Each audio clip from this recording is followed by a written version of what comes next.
Gilli ಅಭಿಮಾನಿಯೊಬ್ರು tattoo ಹಾಕಿಸ್ಕೊಂಡಿರ್ತಾರೆ. ಅವರ ಕೈ ಮೇಲೆ ಗಿಲ್ಲಿಯವರ ಫೋಟೋ ಟ್ಯಾಟೂ ಹಾಕಿಸ್ಕೊಂಡಿರ್ತಾರೆ.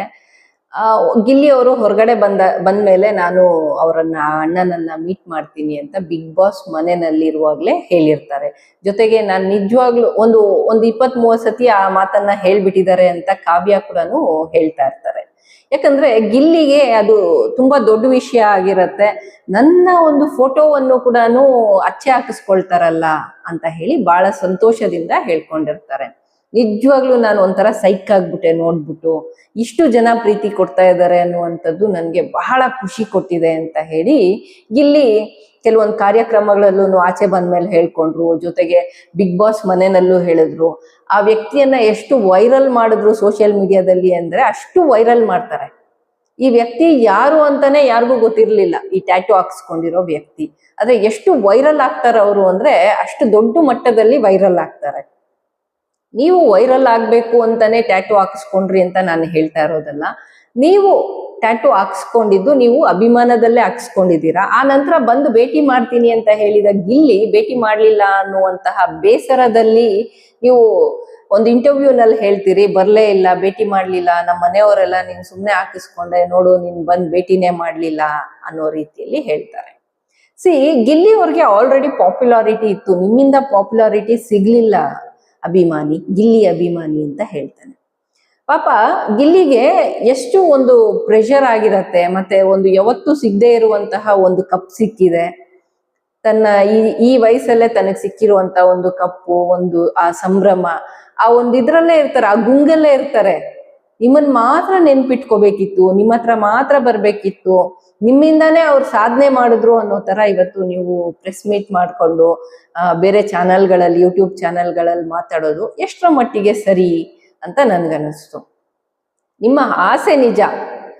ಜೊತೆಗೆ ಗಿಲ್ಲಿ ಅವರು ಕೂಡ ಒಂದು ಕ್ಲಾರಿಫಿಕೇಶನ್ ಕೊಟ್ಟಿದ್ದಾರೆ. ಇಲ್ಲ, ನಾನು ಭೇಟಿ ಮಾಡ್ತೀನಿ, ಪ್ರತಿಯೊಬ್ಬರನ್ನು ಭೇಟಿ ಮಾಡ್ತೀನಿ, ನಾನು ಇನ್ನೂ ಆ ಶಾಕ್ ಇಂದಾನೆ ಆಚೆ ಬಂದಿಲ್ಲ. ಒಂಥರ ಖುಷಿ ಅಲ್ವೇನ್ರಿ?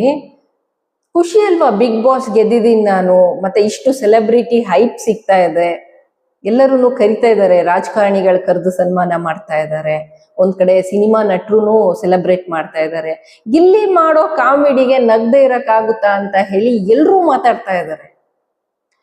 ಈ ತರ ಒಂದ್ ಸಂದರ್ಭದಲ್ಲಿ ಇಷ್ಟು ದೊಡ್ಡ ಸ್ಟಾರ್ಡಮ್ ಸಿಕ್ಕಿದ್ರು ಕೂಡ ಸ್ವಲ್ಪನೂ ಅಹಂಕಾರ ಇಲ್ಲದಂಗೆ ಗಿಲ್ಲಿ ಅಣ್ಣ ಅಕ್ಕ ಅಂತ ಹೇಳಿ ಮರ್ಯಾದೆ ಕೊಟ್ಟು ಎಲ್ಲರ ಹತ್ರನೂ ಮಾತಾಡ್ತಾ ಎಲ್ಲರ ಪ್ರೀತಿ ನಿಭಾಯಿಸ್ತಾ ಹೋಗ್ತಾ ಇರೋದೇ ಒಂದ್ ದೊಡ್ಡ ವಿಷಯ. ಗಿಲ್ಲಿ ಅಭಿಮಾನಿಗಳು ಯಾರೇ ಇರ್ಲಿ, ನಿಜವಾಗ್ಲೂ ಹೇಳ್ತೇನೆ, ಗಿಲ್ಲಿ ಮೇಲೆ ಆ ರೀತಿಯಾದ ಆರೋಪಗಳನ್ನ ಮಾಡಬಾರ್ದು. ನೀವ್ ಯಾರಿದ್ದೀರಿ, ನಿಮ್ ಮನೆಯವ್ರಿಗೂ ನಾನು ಸೇರಿಸಿ ಹೇಳ್ತಾ ಇದ್ದೀನಿ, ಗಿಲ್ಲಿಗೆ ಸ್ವಲ್ಪ ಟೈಮ್ ಕೊಡಿ, ಅವರನ್ನ ಕಾಂಟ್ಯಾಕ್ಟ್ ಆಗ್ಲಿಕ್ಕೆ ಪ್ರಯತ್ನ ಪಡಿ. ಹಾಗೆ ಏಕಾಏಕಿ ಖಂಡಿತವಾಗಿಯೂ ಯಾರನ್ನು ಭೇಟಿ ಮಾಡಕ್ ಆಗಲ್ಲ. ಅದು ಅವ್ರದೇ ಆದ ಒಂದು ಪ್ರಾಬ್ಲಮ್ಸ್ ಇರ್ಬೋದು, ಸುಮಾರು ವಿಚಾರಗಳಿರತ್ತೆ. ಮುಂದಿನ ಜೀವನ ಏನು ಅಂತ ನೋಡ್ಬೇಕು. ಇವಾಗ ಬಿಗ್ ಬಾಸ್ ಇಂದ ಬಂದಿರೋ ಹಣದಲ್ಲೇ ಅವ್ರ ಜೀವನ ಪೂರ್ತಿ ಕಳಿಯಕ್ಕಾಗತ್ತಾ? ತನಗೆ ಆದ ಕನಸುಗಳಿರ್ತವೆ. ಇನ್ನೊಂದಷ್ಟು ಕರ್ನಾಟಕವನ್ನ ರಂಜಿಸ್ಬೇಕು ಅನ್ನೋ ಆಸೆ ಇರತ್ತೆ. ಮಳವಳ್ಳಿ ಹುಡುಗ, ಒಳ್ಳೆ ಕನ್ನಡ ಮಾತಾಡ್ತಾರೆ, ನಾನು ಯಾವ ರೀತಿಯಾಗಿ ನನ್ನ ಮುಂದಿನ ಕೆರಿಯರ್ ಅನ್ನ ಆಯ್ಕೆ ಮಾಡ್ಕೊಳ್ಬೇಕು ಅನ್ನೋದಿರತ್ತೆ. ಈ ಎಲ್ಲಾ ವಿಚಾರಗಳನ್ನ ನೀವು ಅರ್ಥ ಮಾಡ್ಕೊಳ್ಬೇಕು. ಒಬ್ಬ ಅಭಿಮಾನಿಯಾಗಿ ನೀವು ಅಭಿಮಾನ ತೋರಿಸಿದೀರಾ, ಅದನ್ನ ಉಳಿಸ್ಕೊಳ್ಳಿ, ಕೊನೆವರೆಗೂ ಉಳಿಸ್ಕೊಳ್ಳಿ. ಏನೇ ಇರ್ಲಿ, ನಿಮ್ಮನ್ನ ಅವರು ಜೀವನದಲ್ಲಂತೂ ಖಂಡಿತ ಮರೆಯಲ್ಲ. ಯಾಕಂದ್ರೆ ಒಂದು ಚಿಕ್ಕದೊಂದು ಹೆಸರು ಬರ್ಸ್ಕೊಳ್ಳೋದಕ್ಕೂ ಹಿಂದೆ ಮುಂದೆ ನೋಡ್ತಾರೆ, ನಮ್ ಬಾಡಿ ಮೇಲೆ ಕಲೆ ಆಗ್ಬಿಡತ್ತೆ ಅಂತ. ಅಂಥದ್ರಲ್ಲಿ ನೀವು ಅವ್ರದ್ದು ಅಷ್ಟು ದೊಡ್ಡ ಭಾವಚಿತ್ರನೇ ನಿಮ್ ಕೈ ಮೇಲೆ ಅಚ್ಚೆ ಹಾಕಿಸ್ಕೊಂಡಿದ್ದೀರಾ ಅಂದ್ರೆ ಡೆಫಿನೆಟ್ಲಿ ಇವತ್ತಲ್ಲ ನಾಳೆ ನಿಮ್ಮನ್ನ ಭೇಟಿ ಮಾಡ್ತಾರೆ. ಅವ್ರ ಜೀವನ ಪರ್ಯಂತ ನಿಮ್ಮನ್ನ ನೆನ್ಪಿಟ್ಕೋತಾರೆ. ನಂದೊಂದು ಫೋಟೋನ ಇಡೀ ಮುಖನ ಹಾಕೊಂಡಿದಾರಲ್ವಾ ಅನ್ನುವಂತ ಅಭಿಮಾನ ಖಂಡಿತ ಇರತ್ತೆ ಅವ್ರಿಗೆ. ನೀವ್ ಯಾಕೋ ಸ್ವಲ್ಪ ಆತರ ಪಟ್ಬಿಟ್ರಿ ಅನ್ಸತ್ತೆ ಗಿಲ್ಲಿ ಅಭಿಮಾನಿಯವರೇ.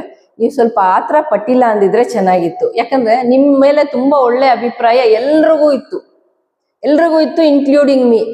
ಎಷ್ಟು ದೊಡ್ಡ ಅಭಿಮಾನಿ ಅಪ್ಪ ಅಂತ ಹೇಳಿ ನಾನು ಖುಷಿ ಪಟ್ಟಿದ್ದೆ. ಆದ್ರೆ ಈ ವಿಡಿಯೋ ನೋಡ್ಬಿಟ್ಟು ನನ್ಗೆ ಬೇಜಾರಾಗ್ಬಿಡ್ತು. ಇವಾಗ ಅಲ್ಲಲ್ಲಿ ಬರ್ತಾ ಇದೆ, ಎಲ್ಲಾ ಚಾನೆಲ್ಸ್ ಅವರು ಅದನ್ನ ಹಾಕ್ತಾ ಇದ್ದಾರೆ. ಇದರಿಂದ ನಿಮ್ಮ ಮರ್ಯಾದೆನೇ ಹೋಗುವಂಥದ್ದು. ಎಷ್ಟೋ ಜನ ಅವ್ರ ಅಭಿಮಾನಿಗಳು ಅಂದ್ರೆ ಸೆಲೆಬ್ರಿಟೀಸ್ ಅಭಿಮಾನಿಗಳು, ದರ್ಶನ್ ಅವ್ರ ಅಭಿಮಾನಿಗಳು ಇರ್ಬೋದು, ಸುದೀಪ್ ಅವ್ರ ಅಭಿಮಾನಿ ಇರ್ಬೋದು, ತುಂಬಾ ಜನ ನಟರ ಅಭಿಮಾನಿಗಳು, ವಿಷ್ಣುವರ್ಧನ್ ಅವರು, ರಾಜ್ಕುಮಾರ್ ಅವರು, ಪುನೀತ್ ರಾಜ್ಕುಮಾರ್ ಅವರು, ಇವ್ರದೆಲ್ಲ ಹೆಸರುಗಳನ್ನ ಟ್ಯಾಟೂಸ್ ಹಾಕೊಂಡಿರ್ತಾರೆ. ಆದ್ರೆ ಯಾವತ್ತೂ ಹೋಗ್ಬಿಟ್ಟು ಅವ್ರು ಬಂದು ನನ್ನ ಭೇಟಿ ಮಾಡ್ಲಿಲ್ಲ ಅಂತ ಹೇಳ್ಬಿಟ್ಟು ಗಲಾಟೆ ಮಾಡಲ್ಲ. ಆ ಲೆವೆಲ್ಗೆ ನಾನು ಏನ್ ಕಂಪೇರ್ ಮಾಡ್ತಾ ಇಲ್ಲ ಗಿಲ್ಲಿ ಅವರನ್ನ. ಆದ್ರೆ ಅವರು ಕೂಡ ಒಬ್ರು ನಟರು. ಇವತ್ತು ಪಬ್ಲಿಕ್ ಅಲ್ಲಿ ಸೀದಾ ಬರಕ್ಕಾಗತ್ತಾ? ಅವರು ಎಲ್ಲ ಹೋಗಿ ಮೈ ಮೇಲೆ ಬೀಳ್ತಾರೆ. ಮೊನ್ನೆ ಒಬ್ರು ಯಾವ್ದು ಕನಕೋತ್ಸವಕ್ಕೆ ಅಲ್ಲ ಚನ್ನಪಟ್ಟಣ ಉತ್ಸವಕ್ಕೆ ಹೋಗ್ಬಿಟ್ಟು ಬರ್ತಾ ಇರುವಾಗ ಪೊಲೀಸರು ಪಾಪ ಆ ಕಡೆ ಈ ಕಡೆ ಹಿಡ್ಕೊಂಡು ಹೋಗ್ತಾ ಇದ್ರು. ಅಯ್ಯೋ ಬುಡಣ, ನಾನೇನ್ ಕಳ್ಳನ ಹಿಂಗ್ ಹಿಡ್ಕೊಂಡು ಹೋಗ್ತಾ ಇದೀರಿ ಅಂತೇಳಿ ಅಲ್ಲಿ ಹ್ಯೂಮರಸ್ ಆಗಿ ಮಾತಾಡಿದ್ರು ಗಿಲ್ಲಿ. ಆ ವಿಡಿಯೋ ಬಂದ್ಬಿಟ್ಟು ಸಿಕ್ಕಾಪಟ್ಟೆ ವೈರಲ್ ಆಯ್ತು. ಅದ್ ನೋಡ್ಬಿಟ್ಟು ನಾನು ಎಷ್ಟ್ ನಗಾಡಿದೀನಿ ಅಂತ ಗೊತ್ತಿಲ್ಲ, 2-3 ಸತಿ ಪ್ಲೇ ಮಾಡ್ಕೊಂಡು ನೋಡಿದೀನಿ. ಆತರ ಒಬ್ಬ ನೋಡಿ, ಆತರ ಇದ್ರೆ ಅವ್ರೊಂದ್ 4 ಜನ ಗನ್ಮನ್ ಇಟ್ಕೊಂಡೆಲ್ಲ ಓಡಾಡ್ಬೋದಿತ್ತು. ಅರೆ ಸರ್ಕಾರನೇ ಅವ್ರಿಗೆ ಸೇಫ್ಟಿ ಕೊಡ್ತಾ ಇದೆ, ಅಂದ್ರೆ ಸೆಕ್ಯೂರಿಟಿ ಕೊಡ್ತಾ ಇದೆ. ಯಾಕೆ ಹೇಳಿ? ಆತನ ಹತ್ರ ಏನು ಬಿಗ್ ಬಾಸ್ ಇಂದ ಬಂದ ಹಣನ ಅವ್ರು ಸೆಕ್ಯೂರಿಟಿಗೆ ಹಾಕೊಂಡು 4 ಜನ ಗಾರ್ಡ್ಗಳು ಇಟ್ಕೊಂಡು ಓಡಾಡಕ್ಕಾಗತ್ತಾ? ಪೊಲೀಸೇ ಸೆಕ್ಯೂರಿಟಿ ಕೊಡ್ತಾ ಇದೆ ಯಾವ್ದೋ ಒಂದು ಕಾರ್ಯಕ್ರಮಕ್ಕೆ ಹೋದಾಗ ಅಂತಂದ್ರೆ ನೀವು ಅಭಿಮಾನಿಯಾಗಿ ಅರ್ಥ ಮಾಡ್ಕೊಳ್ಬೇಕು. ಒಂದು, ನೀವು ಆ ರೀತಿಯಾದ ಒಂದು ವೇದಿಕೆಯನ್ನ ಸೃಷ್ಟಿ ಮಾಡಿ ಕರಿಬೇಕು, ಅವರನ್ನ ಅಪಾಯಿಂಟ್ಮೆಂಟ್ ತಗೊಳ್ಬೇಕು. ಇವತ್ತು ನೋಡಿ 3 ತಿಂಗಳಲ್ಲಿ ಅಷ್ಟು ದೊಡ್ಡ ಸಾಧನೆ ಮಾಡ್ಕೊಂಡು ಬಿಗ್ ಬಾಸ್ ಇಂದ ಆಚೆ ಬಂದಿದ್ದಾರೆ. ಅವ್ರ ಅಪಾಯಿಂಟ್ಮೆಂಟ್ ತಗೊಂಡು ನೀವು ಒಂದು ಕಾರ್ಯಕ್ರಮ ಆರ್ಗನೈಸ್ ಮಾಡಿ ಅಲ್ಲಿ ಕರ್ಸಿ ಅವ್ರಿಗೆ ಸನ್ಮಾನ ಮಾಡಿ ನೀವು ಸಂಭ್ರಮ ಪಡಿ. ಈಗ ಗಿಲ್ಲಿ ಖರ್ಚು ಮಾಡ್ಕೊಂಡು ನಿಮ್ಮ ಹತ್ರ ಬರಕ್ಕಾಗತ್ತಾ? ನೀವು ಆಲೋಚನೆ ಮಾಡಿ. ನೀವು ಖರ್ಚು ಮಾಡ್ಕೊಂಡು ಹೋಗಿ ಅವ್ರನ್ನ ನೋಡುವಂತ ಪ್ರಯತ್ನ ಪಡ್ಬೋದು. ಹಂಗಂತ ಹೇಳ್ಬಿಟ್ಟು ನೀವು ಖರ್ಚು ಮಾಡಿ ಅಂತ ನಾನು ಹೇಳ್ತಾ ಇಲ್ಲ. ಸಾಧ್ಯ ಆದ್ರೆ ಆ ರೀತಿಯಾಗಿ ಮಾಡ್ಬೇಕು. ಗಿಲ್ಲಿಗೆ ಸೆಕ್ಯೂರಿಟಿ ಯಾರು ಕೊಡ್ತಾರೆ ನಿಮ್ಮನ್ನ ನೋಡಕ್ ಬರ್ಬೇಕು ಅಂತಂದ್ರೆ? ಈ ಎಲ್ಲ ಆಲೋಚನೆಗಳನ್ನ ನೀವು ಇಟ್ಕೋಬೇಕು. ಬರೀ ನಿಮ್ಮನ್ನ ನೋಡಕ್ಕೋಸ್ಕರ ಅವರು ಹೇಗ್ ಬರಕ್ಕಾಗತ್ತೆ, ಯಾವ ರೀತಿಯಾದ ಪ್ಲಾನ್ ನಾನ್ ಮಾಡ್ಕೋಬೇಕು, ಯಾವ ರೀತಿಯಾದ ತಯಾರಿ ನಾನ್ ಮಾಡ್ಕೋಬೇಕು, ಈ ಎಲ್ಲವನ್ನು ಆಲೋಚನೆ ಮಾಡ್ಬೇಕು. ಪ್ರತಿಯೊಬ್ಬರಿಗೂ ಒಬ್ಬೊಬ್ರನ್ನ ನೋಡ್ಬೇಕು, ಇವ್ರು ನಮ್ ನಾಯಕರು, ನಾವು ನೋಡ್ಬೇಕು ಅನ್ನೋ ಆಸೆ ಖಂಡಿತ ಇರತ್ತೆ. ಹೌದಾ ಅಲ್ವಾ? ಆ ರೀತಿಯಾಗಿ ಎಷ್ಟೋ ಜನಕ್ಕೆ ಈ ದೇಶದ ಪ್ರಧಾನಿಯನ್ನ ನೋಡ್ಬೇಕು ನಾನು ಅಂತ ಹೇಳಿ ಅಚ್ಚೆ ಹಾಕಿಸ್ಕೊಂಡಿರ್ತಾರೆ. ಹಂಗಂತ ಹೇಳ್ಬಿಟ್ಟು ಹೋಗ್ಬಿಟ್ಟು ಪ್ರಧಾನಿಗಳನ್ನ ಡೈರೆಕ್ಟ್ ಆಗಿ ಭೇಟಿ ಮಾಡಕ್ಕಾಗತ್ತಾ? ಪ್ರಧಾನಿ ನನ್ ನೋಡಕ್ ಬರ್ಲಿಲ್ಲ, ನಾನು ಅಚ್ಚೆ ಹಾಕ್ಸ್ಕೊಂಡ್ಬಿಟ್ಟೆ ಅಂತ ಹೇಳಕ್ಕಾಗತ್ತಾ? ಖಂಡಿತ ಸಾಧ್ಯ ಇಲ್ಲ. ಇವತ್ತು ಸಾಧ್ಯ ಆಗ್ಲಿಲ್ಲ, ಅವತ್ತು ಸಾಧ್ಯ ಆಗ್ಲಿಲ್ಲ. ಅಂತ ವಿಚಾರಗಳನ್ನ, ಸೂಕ್ಷ್ಮ ವಿಚಾರಗಳನ್ನ ಅರ್ಥ ಮಾಡ್ಕೋಬೇಕು. ನಮ್ಮ ಮನೆಯಲ್ಲಿ ಬೈತಾ ಇದಾರೆ ಅಂದ್ರೆ ನೀವು ಗಿಲ್ಲಿನ್ ಕೇಳ್ಬಿಟ್ಟು ಟ್ಯಾಟು ಹಾಕಿಸ್ಕೊಂಡ್ರ? ನೀವು ಅಭಿಮಾನದಿಂದ ನೀವು ಟ್ಯಾಟು ಹಾಕಿಸ್ಕೊಂಡ್ರಿ. ನಿಮ್ ಬಗ್ಗೆ ಬಿಗ್ ಬಾಸ್ ಮನೆಯಲ್ಲಿ ಮಾತಾಡಿರೋದು ಒಂದ್ ದೊಡ್ಡ ವಿಷಯ ಅಲ್ವಾ? ನಿಮ್ಮ ಫೋಟೋ, ನಿಮ್ಮ ಮುಖ ಹಾಗೂ ಆ ಟ್ಯಾಟು ಎಲ್ಲ ವೈರಲ್ ಆಗಿದ್ ಕೂಡ ದೊಡ್ಡ ವಿಷಯ ಅಲ್ವಾ? ಅಣ್ಣ ನಾನ್ ಬರ್ತೀನಿ ನಿಮ್ಮನ್ನ ನೋಡಕ್ಕೆ ಅಂತ ಹೇಳಿದಾರೆ, ಖುಷಿಯಲ್ಲಿ ಹೇಳಿದಾರೆ. ಫಸ್ಟ್ ಟೈಮ್ ಫೀಲಿಂಗ್ ಅದು, ಫಸ್ಟ್ ಟೈಮ್ ಫೀಲಿಂಗ್ ಅಲ್ಲಿ ಹೇಳಿದಾರೆ.